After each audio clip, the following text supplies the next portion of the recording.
Hello guys! Tingnan natin yung mga roses dito guys. Ang ganda, grabe guys. Iba-iba yung kulay nila. Talaga, ang bango dito. Ito pala yung nasa Chicago Park. Ang ganda talaga guys. Talagang manghang-mangha ako. Sa mga roses na to, iba-iba yung kulay nila. Iba-iba yung mga bulaklak dito guys. Talagang sobrang ganda. Grabe yung ganda as in nakakauhaw. Ayan guys.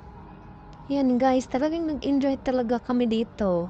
Talagang nilibot ko lahat ng sulok dito guys. Ang ganda lahat ng mga halaman, ng mga bulaklak. Kaya kung kayo ay malapit lang dito sa Ashikaga Park guys, pumunta kayo dito. Ang ganda, tingnan niyo po niya. Enjoy watching po. Thank you.